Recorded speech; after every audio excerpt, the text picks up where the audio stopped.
வணக்கம் மக்களே, இது ஆச்சரியங்களின் அணிவகுப்பு 12 டக்கர். அழகும் ஆபத்தும் நிறைஞ்ச மீன்கள் நிறையவே இருக்கு. அதை பத்தின 12 டக்கரான தகவல்கள் உங்களுக்காக. சயின்டிஸ்டோட ரிசர்ச் படி சுமார் 1200 மீன் வெரைட்டிஸ் விஷத்தன்மை உள்ளதா இருக்கு. அதை தாண்டி இதனால வருஷத்துக்கு 50,000 பேர் பாதிக்கப்படுறாங்கன்னு கண்டுபிடிச்சிருக்காங்க. சோ இனிமே மீன் வாங்கி சாப்பிடும்போது கேர்ஃபுல். சர்ஜன் ஃபிஷ் இந்த வகையான மீன் வண்ணமயமா உடம்புல கோடோட இருக்கும். இது வாழ்ற இடம் அப்படின்னு பாத்தீங்கன்னா இந்தோ பசிபிக் பெருங்கடல்ல வாழுது. இதை ஹேண்டில் பண்ணும்போது கேர்ஃபுல்லா ஹேண்டில் பண்ணணும். இல்லனா இதோட வால் பகுதியில் இருக்கிற கொடுக்கு மூலியமா நம்ம உடம்புல விஷத்தை பாய்ச்சிரும். மொராய் ஈல் இது ஒரு வகையான விலாங்கு மீன் ஃபேமிலியை சேர்ந்தது. இது பாத்தீங்கன்னா ஹவாய் தீவுகள்ல கோனா அப்படின்ற நீர்நிலையில இது வசிச்சுட்டு இருக்கு. இந்த வகையான மீன்களுக்கு மத்த மீன்களை விட ஒரு சிறப்பம்சம் இருக்கு. அது என்னன்னா இதோட வாய் பகுதியிலையும் தொண்டை பகுதியிலையும் 2 அடுக்கு பற்கள் ரொம்ப மாதிரி வரிசையா இருக்குமா. So careful. ஆயிஸ்டர் டாட்ஃபிஷ் இது கடலுக்கு அடியில அப்படியே பாசி கலர்ல இருக்குங்க. ரொம்ப ஸ்ட்ராங்கான மீன். இது என்ன பண்ணும்னா இறாலு, மீன், அப்புறம் கடல்ல இருக்கிற மத்த உயிரினங்களை அசால்ட்டா நசுக்கி சாப்பிட்டுருமா.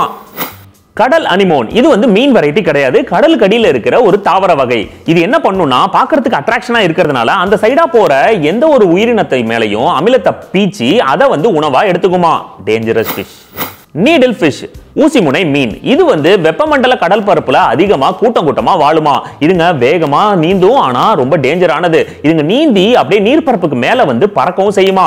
அந்த மாதிரி பண்ணும்போது மீன் பிடிக்கிறவங்களுக்கு நிறைய பாதிப்புகள் ஏற்பட்டிருக்கு. சில டைம் மரணம் கூட நடந்திருக்கான். சோ நைட் டைம்ல இந்த ஃபிஷர்மேன் எல்லாம் ஃபிஷ் பிடிப்பாங்க இல்லையா, அந்த டைம்ல ரொம்ப டேஞ்சரா மாறுமா. ஏன்னா அந்த லைட் போட்டு இருக்கிறதுனால இது ஈஸியா அட்ராக்ட் ஆயிடுமா.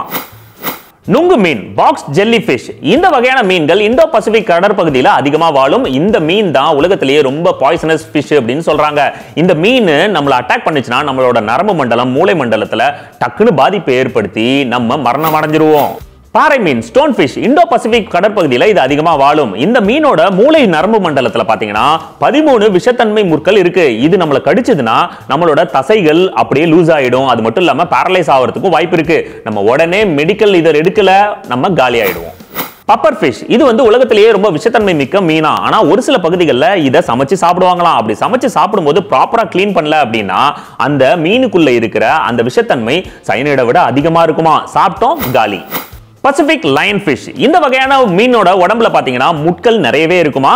தன்னை யாராவது அட்டாக் பண்ண வரும்போது அந்த முட்களை அது அழகா விரிச்சு அவங்கள அட்டாக் பண்ணுமா. அது மூலியமா விஷத்தை செலுத்துமா.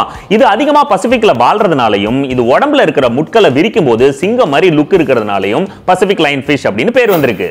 ஸ்டிங்ரே ஃபிஷ் இது இந்தோ பசிபிக் கடல் பகுதியில் அதிகமா வாழும். இதுங்க கடல் படுக்கையில அப்படியே மண்ணில் புதைஞ்சிருக்கும். யாராவது மிதிச்சோம்னா அட்டாக் தான். அது மட்டும் இல்லாம இது உடம்புல இருக்கிற அந்த ப்ளூ ரேஸை வச்சு அதோட இரையை அட்ராக்ட் பண்ணி விஷத்தை செலுத்தி அது சாப்பிட்டுரும். தேலி ஃபிஷ் இதை கேட் ஃபிஷ் அப்படின்னு சொல்லுவாங்க. இது கெளுத்தி வெரைட்டியை சேர்ந்தது. சின்னதும் இல்லாம பெருசும் இல்லாம லுக் இருக்கும். இது என்ன பண்ணுனா மத்த மீன்களையும் சாகடிச்சு சாப்பிட்டுருமா.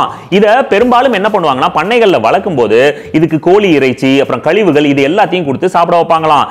இந்த மீன்கள் நம்ம சாப்பிட்டோம்னா நம்ம உடம்புக்கு பாய்சனை உண்டாக்கும். So danger. ஓகே மக்களே, மீண்டும் சந்திப்போம். இது ஆச்சரியங்களின் அணிவகுப்பு 12 டக்கர் வித் மீ உங்கள் ஜெடி.